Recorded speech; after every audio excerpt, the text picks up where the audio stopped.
Across the country, customers are being forced to demand refunds for shoddy goods when the law is already on their side. Thousands are turning up at the return desks of even the biggest stores with horror stories, facing counter staff and middle managers determined to bluff their way out of their legal responsibilities, which, as consumer editor Helen Wellings discovered, even extends to when you don't get charged the discounted price. So after 12 months, you don't want to know about it? Shoppers at the end of their tether. What, you're telling me I have to take that somewhere else even though it has a 3-year warranty on it? But you can refund it. I've got a warranty for it. Forced to argue for their rights. I don't care about your policy. I'm disgusted. It's an outrage. I mean, nobody should have their consumer rights taken away from them. Stores promise everything to lure you in to buy. Super discounts, dazzling warranties and easy-to-claim refunds or exchange. But just try getting them to honour those guarantees. $900 has gone up in smoke and I just can't get a refund. So, to one of your listed service agents, and there's nothing you can do to help me? And discount swindles. The mid-year sales are on, but watch out. Of course the sales are all right. That's what the sales are all about.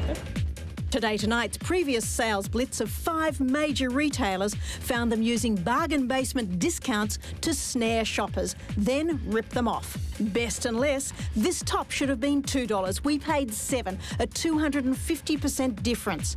Target, out of 8 items, 3 went through the scanner wrong. These thongs at $5 went through as 10. That's a 100% markup. Big W, a men's polo, sale price $5, scanned $14.88, almost 200% more. Not even David Jones passed the test.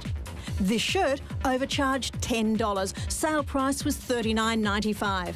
Maya, 4 out of the 6 times inaccuracies at the register. If a store has advertised a discount and it's within the time frame and they're not passing on that discount, then they are breaching some fairly serious laws. New South Wales Minister for Fair Trading, Linda Burney, says it's not on. Stores must sell for the price advertised, otherwise they can be prosecuted. It's called false and misleading advertising, and that can result in very serious penalties for that store. As you can see, the bed's still cold. It's cold. That's right. It's definitely cold. It's just not heating up. When products are clearly faulty, try and return them after 12 months for a refund to most of the major stores in Australia, and you'll get short shrift. I've lost all faith in large retailers in Australia because quite honestly, warranties are not worth the paper they're written on. This week, Today Tonight tested Big W, Target, Kmart, Clive Anthony's, DJ's and Myer. All told us no refunds after 12 months, even if we had a 3-year warranty. Well, it makes me very cranky. They're one of the biggest organisations in Australia. We all buy there for their name and reputation, and then when you have a problem, they don't seem to want to help you. Vicky Bowen's been given the real runaround. After 1 season of use, the control switch stopped working. Now the coil on her $130 electric blanket. I took the blanket back to the store, Target, where it was purchased from, and the girl at the desk told me that after 12 months they don't honour any warranties, even though it was a 3-year, and I would have to deal with a service agent or Sunbeam Direct. Vicky drove a marathon from home to Target and back. Then, as directed, drove to 4 service agents to find the first had moved, the next agent had closed down, the next no longer there. Finally, another distant suburb. A total of 140 kilometres. At last, this agent fixed the faulty switch, but the blanket still doesn't work. So the coil's just not heating up at all? No, the coil on the electric blanket isn't working at all now. Yeah, we had about 15 guests over for a barbecue and all of a sudden we just heard the bang, the hose flew off and the whole barbecue was on fire. Helen Megaloconomus bought this $900 LPG gas barbecue from Harvey Norman. But within the warranty year, only its 4th use, on preheat, it literally blew up. It was terrifying because people were running for their lives. We brought the kids inside. The hose flew off and the whole barbecue was on fire. Well, the flames were huge, about 2 metres high. The gas bottle, the barbecue itself was damaged. You can see the wheels have melted off.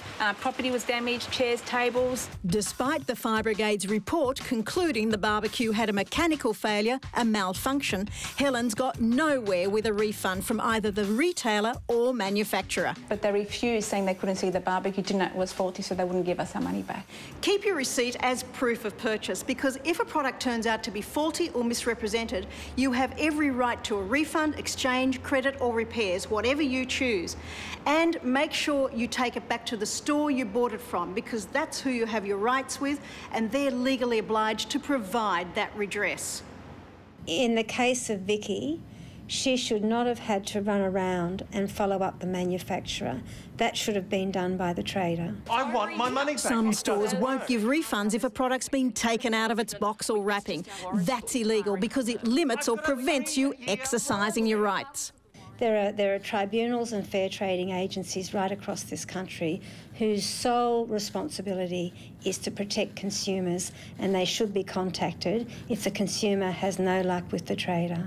You shouldn't have to persist like Vicky has, but finally it's paid off. You got your money. I got my money back.